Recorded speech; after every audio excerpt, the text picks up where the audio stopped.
All right, guys, so we got to talk about a crazy story that I could not believe when I first read, which involves a school district, right, and their school board sending police, right, sending their police, right, not the city's police, not the sheriff, not the county, but the police for the school district, right? Never heard of that before, but they sent police to concerned parents' homes to arrest them after they spoke out at a school board meeting. So they were actually removed from the school board meeting, right, after trying to expose some corruption on the school board, right, and speak out against some of the policies that were being implemented, including masks and stuff like that, right?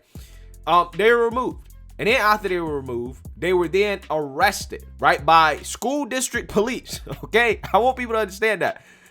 The school board sent police to their home to arrest them for disorderly conduct and disrupting that meeting. Again, this is unbelievable stuff.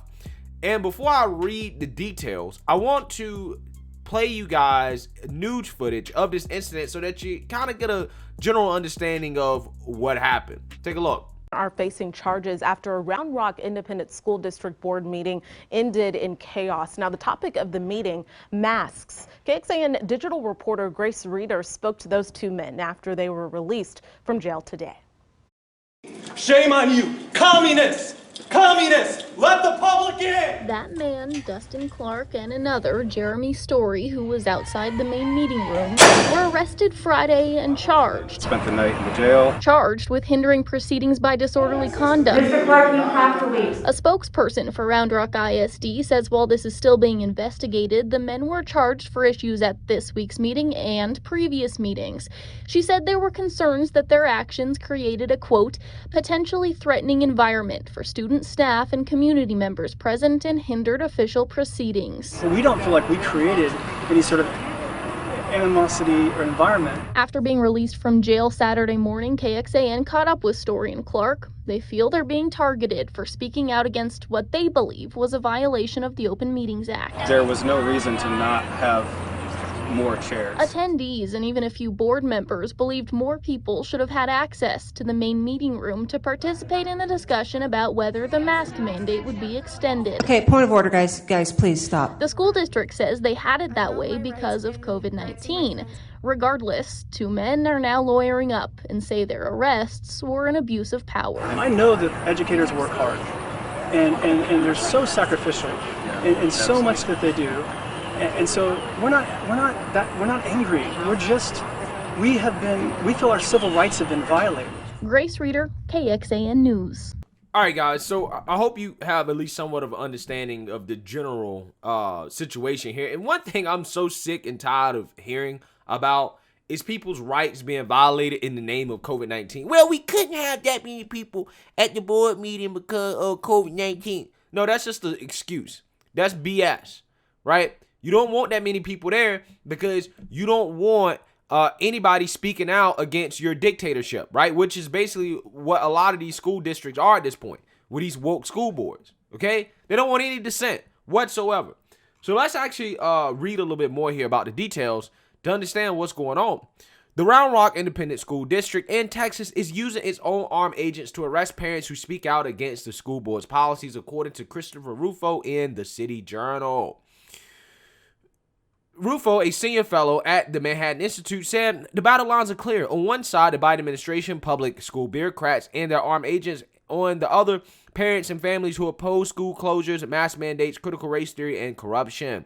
Public school officials have demonstrated a willingness to use police power to silence and intimidate their opponents. Two fathers, Jeremy Story and Dustin Clark, have spoken out against the school board's alleged corruption and school officials' hostility towards parents. In August, while producing evidence that the board had covered up an alleged assault by the superintendent, Hafez Azayas, against a mistress, Story minister was cut off mid-sentence as Azayas ordered armed officers to remove him from the premises, according to Chronicles magazine. Okay, so there's a whole thing on that, right? This superintendent allegedly assaulted his pregnant mistress, right? And allegedly threatened to abort the unborn child to cover up the affair. So there's a whole background story on that. And it seems like this was something that was brought up at a school board meeting. And at that point, this guy was like, oh, hell no, you're not exposing me and this story, and had him removed by the school district's police officers. Kind of crazy. So let's continue here. At issue in the next meeting was the district's mask mandate. For this, Clark, a retired Army captain, and other parents sought to speak, but instead the school board locked the majority of parents out of the room, preventing them from speaking, according to Rufo. While the parents were asking the school board to open the room for public comment on a major policy item, school board president Amy Wire directed officers to remove Clark from school property. So once again, we don't like what you're saying, so therefore we're going to remove you, right? And then accuse you of committing some type of crime or being some type of criminal. Again, this stuff is insane, man. And this is going on across the country, guys. I mean, this is just not a one-off incident. We've seen parents been arrested all over the place, okay? Loudoun County, right? We've seen that. We've seen it in other places. Again, this is not one-offs, okay? As he was dragged out by two officers, Clark shouted to the audience, "It's an open meeting. Shame on you, communists, communists. Let the public in," Rufo explained. RRISD has its own police force, Rufo said, explaining, with a three-layer chain of command, patrol units, school resource officers, a detective, and a K-9 unit. And only a few days after Clark's removal from school board premises, the school district sent police officers to the homes of both men, Story and Clark, arrested them, and then put them in jail on charges of disorderly conduct with intent to disrupt a meeting. They were released the next morning. All right, so I want y'all to understand. Okay, they basically removed a minister and a retired Army captain. Okay, two professionals that, in my opinion, should be well respected in the community, right? Removed them from the school board meeting for speaking out, expressing their free speech rights, right? Their First Amendment rights in a state that's supposed to have open meeting laws, right? That these government institutions like this school district is supposed to follow. Not only that, they sent their police officers to their homes, right, after the fact to arrest them, okay, for quote unquote disorderly conduct with intent to disrupt a meeting. In my opinion, this is clearly intimidation, right? They're clearly sending a message that if you speak out, we will make you criminals. We will turn you into a criminal, right? That's clearly what this is, in my opinion. And my mind is still blown by the fact that a school district has a police department, right? And don't get me wrong, I know colleges have police departments, community colleges, stuff like that. I've heard of that. I've seen that before.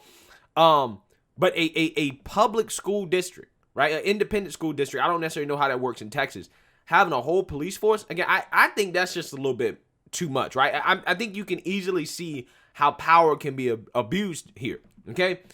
According to Rufo, many parents believe the school board is trying to send a message. If you speak out against us, we will turn you into criminals. Yeah, basically, that is the message.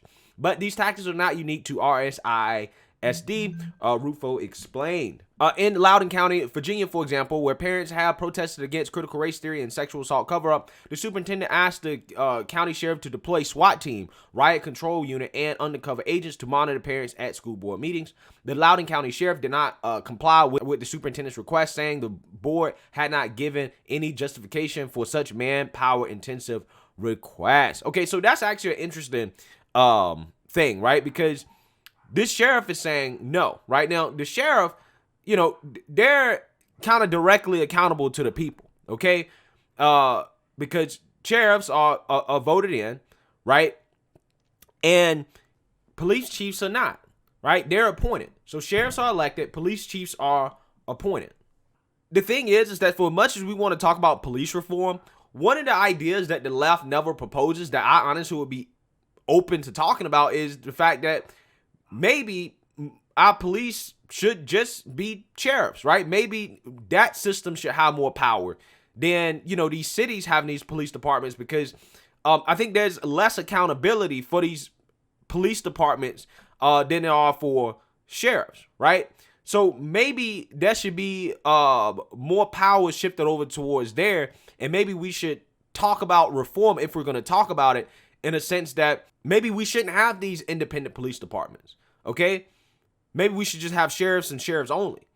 And maybe we put more resources towards the sheriff system so that they can replace police departments. That way, the sheriff is directly accountable to the people. Okay, I think that would be an interesting idea that'd be worth discussing and having a debate about, to be quite honest with you. Because again, I mean, in this situation right here, you can obviously see how this police department is being abused, right? In one situation in Loudoun County, when given an order from the superintendent to do something, the sheriff was just like, no, right? Because the sheriff is not accountable to the superintendent, right? But in this situation, the police, because they are accountable not to the people, right, but to that actual school district and the people that run that school district, if they tell them to go arrest somebody, they're going to go do it, right? So again, I think this kind of highlights some things that we can look at that maybe to make law enforcement more accountable to the people, right? The issue of police power intimidation has become federal as well. As Breitbart News reported, Attorney General Merrick Garland directed the FBI to look into concerned parents. Breitbart News also reported on a whistleblower revelation that the FBI went as far as to use counterterrorism tools to go after parents. Story and Clark believe that what they have gone through has implications beyond RRISD, with Story saying this isn't just about Dustin, Clark, and me, it's about everyone. If they can come for us and get away with it, school boards nationwide will be emboldened to come for you. Yes, this is correct. Ding, ding, ding, ding, ding. I 100% agree with this. So apparently, some more backstory here. There was a couple school board members that actually spoke out against this stuff, right? And that were actively trying to make it so this meeting was actually open to the public, right? And that there weren't capacity limits. And they were fighting back against this. However, they were silenced, right? The rest of the school board voted against them. And apparently, while the school board was blocking people from actually attending the meeting, they voted to raise property taxes, right?